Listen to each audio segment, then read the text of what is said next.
evening and welcome to our last bedtime story of half term, and this is also our Sunday story.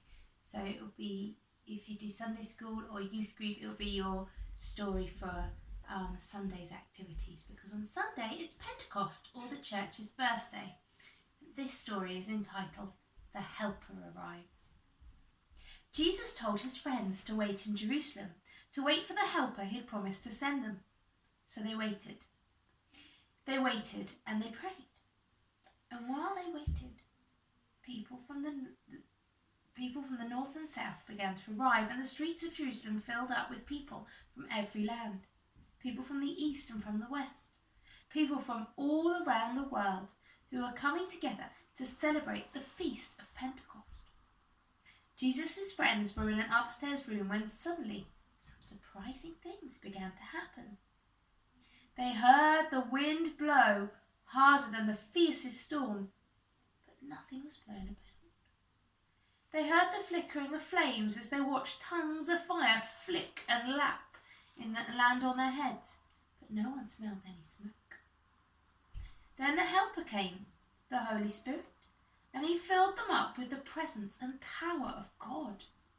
You see some picture here of all the disciples with the flames on their heads.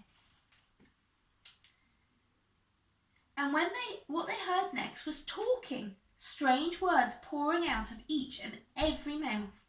So they rushed outside, eager to tell the crowd what had happened. And now, suddenly, everyone could understand.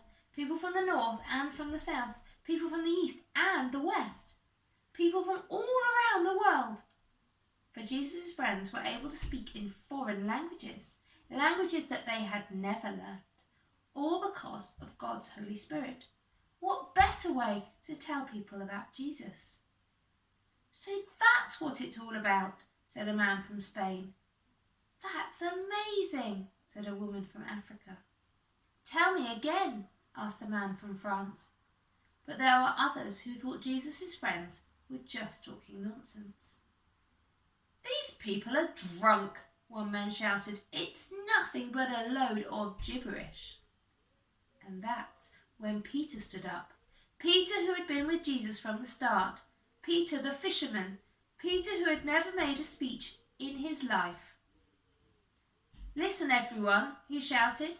We are not filled with wine. We're filled with something else. It's God's own Holy Spirit.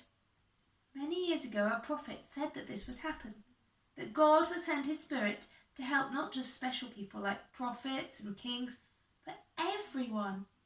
And this has happened to us today, and it has happened because of Jesus, who died on a cross and was brought back to life by God himself, and now sits beside God in heaven.